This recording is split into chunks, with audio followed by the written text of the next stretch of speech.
especially those moments, and especially those moments when this campaign was at its lowest ebb, the African-American community stood up again for me. You've always had my back, and I'll have yours.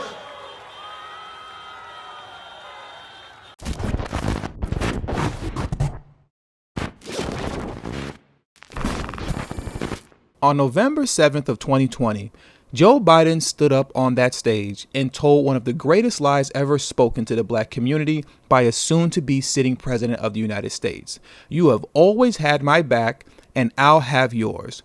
1 year and 5 months later, there has yet to be any evidence of Biden making good on his words of having Black America's back.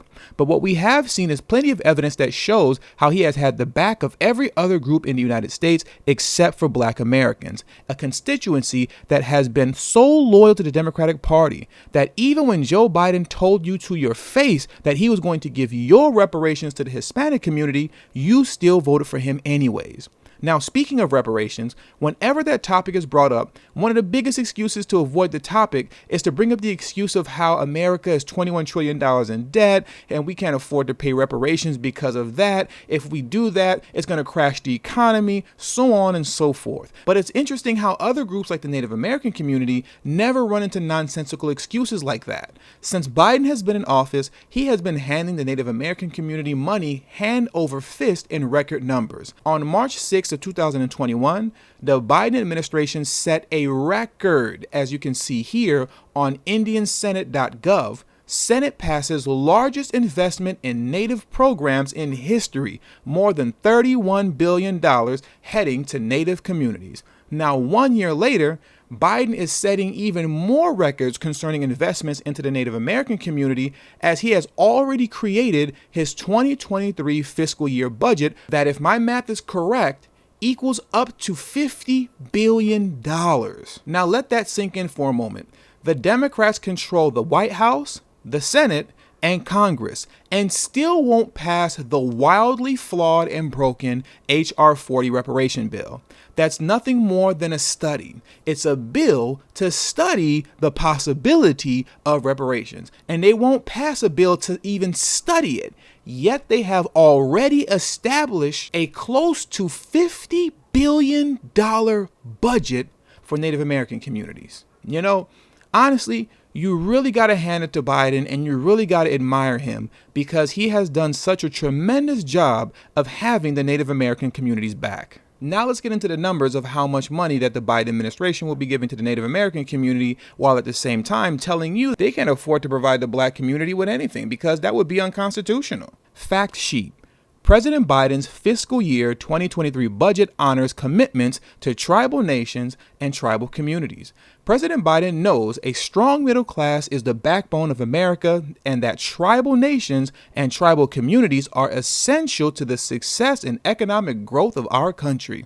The president's budget for fiscal year 2023 makes historic investments in tribal communities and lays the foundation for shared growth and prosperity for decades to come. The president's 2023 budget makes historic investments in programs and activities benefiting tribal nations, organizations, communities, and Native American individuals.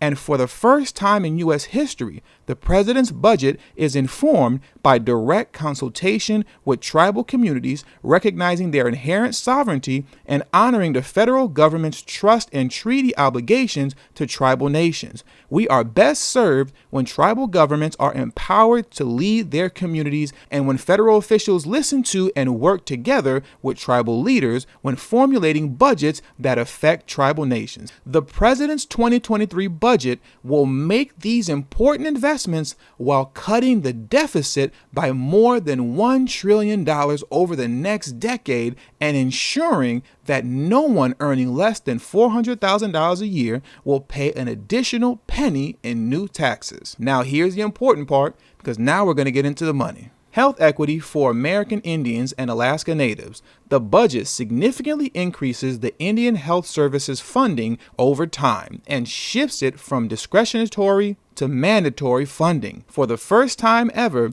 and the first year of the proposal, the budget includes $9.1 billion in mandatory funding an increase of $2.9 billion above 2021. Historic investments in tribal nations through the Department of Interior.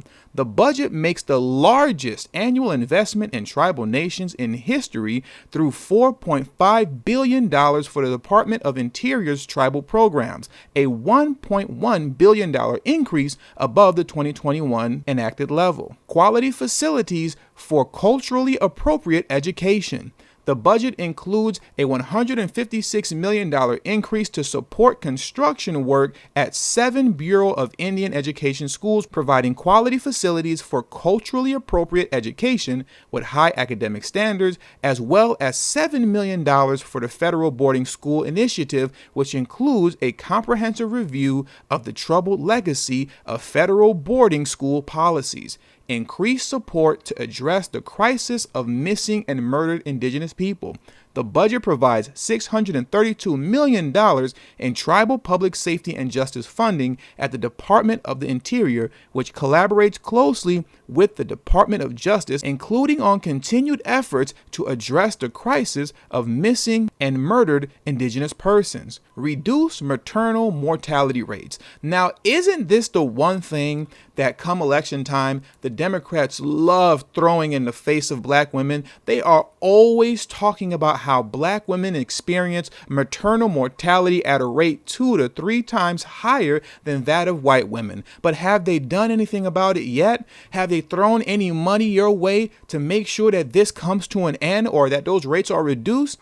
Absolutely not. But here's what they have done for the Native American community. The budget includes $470 million to reduce maternal mortality and morbidity rates, expand maternal health initiatives in rural communities, implement implicit bias training for healthcare providers, create pregnancy medical home demonstration projects, and address the highest rates of paternal health disparities, including by supporting the paternal workforce. Now, come election time, if these Democrats come in your face again, talking about how black women are suffering from such high maternal mortality rates and infant mortality rates, if they come to you with that nonsense in the next upcoming elections, you know they're full of it. Because clearly you always seem to find a way to throw millions of dollars to Native American women. And I'm not saying that they don't deserve it. I'm not saying that at all. All I'm saying is, where is the money that's supposed to go to the black women who are suffering from such high maternal mortality rates at 2 to 3 times higher than that of white women? That's all I'm asking. Expanded child care services. One analysis finds that more than half of Native American families live in child care deserts. The budget provides $20.2 billion for HHS's early care and education program, an increase of $3.3 billion over the 2021 enacted level. This includes $7.6 billion for the Child Care and Development Block Grant to expand access to quality, affordable child care for families. Transitioning tribal communities to renewable energy. The budget complements bipartisan infrastructure law investments with $670 million in tribal climate funding at Interior. In addition, the budget provides $150 million to electrify tribal homes and transition tribal colleges and universities to renewable energy. More affordable housing in tribal communities. The budget helps address poor housing conditions in tribal areas by providing $1 billion in HUD to fund tribal efforts to expand affordable housing, improve housing conditions and infrastructure, and increase economic opportunity for low-income families. Expand tribal broadband access. Building on key investments in the bipartisan infrastructure law, the budget provides $600 million for the USDA Reconnect program at USDA, which provides grants and loans to deploy broadband to underserved rural areas, especially tribal areas, and $25 million to help rural telecommunications cooperatives finance their rural utility service debt and upgrade their broadband facilities. Additional support to tribal producers. The budget includes $62 million for agricultural research, education, and extension grants to tribal institutions, and $7 million to support tribal producers through the Intertribal Assistance Network. In addition, through the Tribal Forest Protection Act and other authorities, the U.S. Forest Service will make initial investments of at least $11 million in 2023 to increase equity and expand tribal self-governance, allowing tribal nations to participate in restoration activities under agreements and contracts. Helping address gender bias and violence. The budget strongly supports underserved and tribal communities by providing $35 million for culturally specific Violence Against Women Act program services, $10 million for underserved populations, $5.5 million to assist enforcement of tribal special domestic violence jurisdiction, and $3 million to support tribal special assistance U.S. attorneys. The budget also provides the FBI with an additional $69 million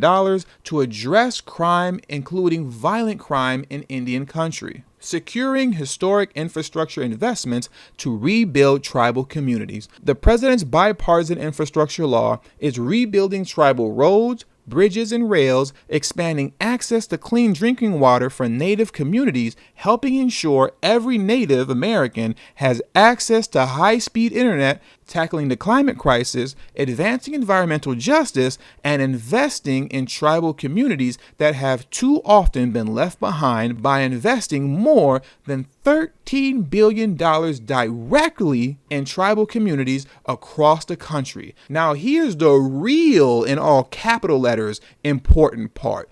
Normally, the words highlighted in blue is the most important part of what I read, but when you see something highlighted in green, that's when you know it's really important, really being spelt in all capital letters. Now get this, the bipartisan infrastructure law also makes tribal communities eligible for billions more in much needed investments. I'm going to read that one more time. The bipartisan infrastructure law also makes tribal communities eligible for billions more in much needed investment. So just in case we didn't give you enough already, close to $50 billion, you can always get a couple more billion. Now, once again, I'm not hating. I'm not saying what the Native Americans do and don't deserve. By all means, let them get all they can get. But the question is, why hasn't your president that you voted for had your back yet in the same way that he has the Native American community's back? When it comes to Black Americans, the best that Biden can do is sign an anti-lynching law 200 years too late. I mean, seriously, what's Biden going to do next? Sign the Anti-Slave Trading Act? Do you not see the insanity in all of this? But what do I know? I'm just some guy in South Central LA talking into a microphone. So with all that being said, that does it for today's video. Please make sure you hit that subscribe button as well as the bell notification next to the subscribe button so you can be notified whenever I release a new video. All social media links will be pinned in the comment section below. Please make sure you text tdhiphop to number 33222.